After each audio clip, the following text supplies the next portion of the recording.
going anywhere, and even if she wakes up, she won't be in any condition to leave or present a threat to me. There's one more person in the diner, though, and I can't take the chance that they heard her short cry. The door to the kitchen begins to open just before I reach it. I grab a steak knife out of the basket of silverware behind the counter before kicking the door back towards the person emerging from the other side. There's a loud grunt as it smashes hard into someone. Pressing my momentary advantage, I throw open the door and thrust the blade at the large man standing behind it.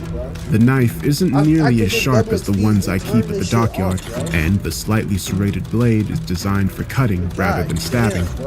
I wasn't expecting the person to be quite so tall either. The knife digs into his flesh, but it's not much more than a flesh wound. Ducking my shoulder, I ram it into his chest to knock the wind out of him.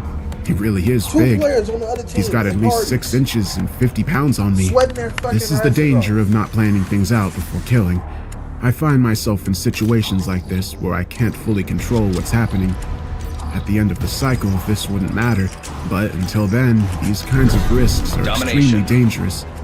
He's temporarily winded now, though, and he's been wounded. Judging from the expression on his face, he's also unsure of what's happening. I can work with that. I take a quick glance around me, and my eyes fall on the skillet on the stove to my right. Its contents are sizzling from the heat underneath it. I pick it up by the handle and swing it like a tennis racket at the man's head. It impacts hard with his forehead. A sickening crunch of bone, followed by a crackling noise as the hot metal burns his flesh. His mouth opens, but he doesn't scream. Instead, he makes a gurgling sound as bloody foam flows over his lower lip. Thick red fluid also starts to drip from his ears and the corner of his eyes. The skillet lets a sucking sound as I pull it free from his face. It tears skin off as I do it. It sticks to the pan and burns red. I swing the skillet for a second time, and he immediately slumps over on his side.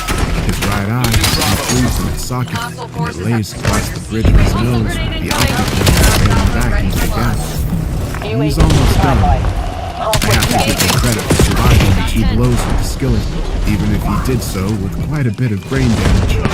I allow the skillet to fall to the floor as I step over the mold and reach a microwave sitting on the shelf. Unplugging it from the wall, I carry it over to him and take one last look at the twitches of the bolster. I raise the heavy appliance into my hand before bringing it down upon his hand. His damaged skull provides little resistance and his body holds still. There's a sound from out in the dining area. I hurry out to the kitchen door, worried that a customer has walked into my killing zone. Instead, I find the waitress struggling to get up. She's leaning up against the side of the big seat, the salt shaker she had knocked over with her hand lying shattered on the floor next to her. I get another knife from the silverware basket and toss the biscuit in her hands. She looks at me with glazed over eyes, and I doubt that she can even see me. I adjust the grip on the knife and cut her throat. Blood bursts out from the gash. The small piles of spilled salt on the ground become sticky and clumpy as it covers them.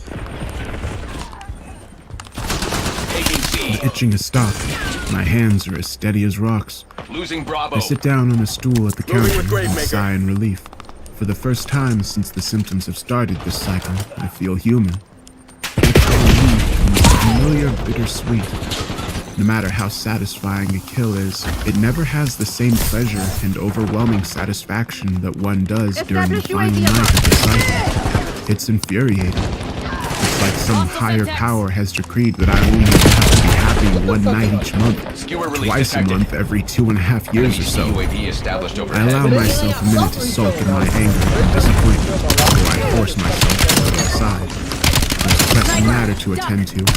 I've got 2 dead bodies and all the mess they've created to deal with. It won't be long before people start to arrive for breakfast. I have to figure out what I'm going to do when that happens. It doesn't take me long to realize that I've made a hell of a mistake. No matter what I do, this place is going to end up being a crime scene. Since it's only a few miles from the dockyard, the police are bound to search it.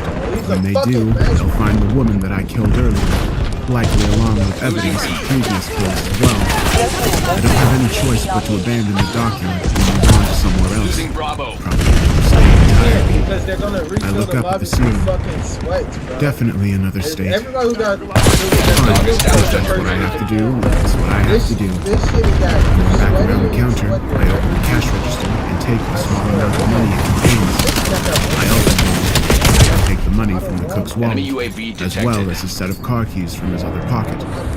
It doesn't end up being much in total, but it's better than nothing. I just have to make it through the day. After that, I can end the cycle to a different place before continuing on my own in the morning. I just have to make it through the day. The kitchen provides me with the answer I need for covering my tracks. There is an exposed gas line that runs through the kitchen, covering my mouth. I break a section of the line, then quickly making sure the pilot light on the stove is still burning. Good.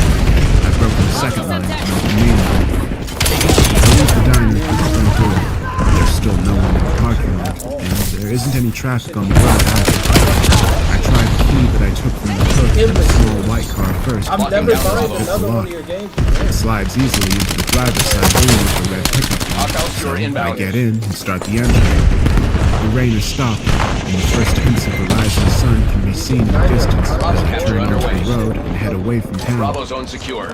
After less than a minute of driving, I see what appears to be the light of a second sunrise in the rearview mirror. I nod to myself. It won't be long before the fire at the dinner is completely out of control, if it isn't already. At the very least, it will take the authorities a couple of days to dig through the rubble and ashes. Even if they somehow manage to find enough evidence to piece together what happened, I'll be long gone before then. The only thing working against me is the truck that I'm driving. It won't take the police long to figure out that it's missing.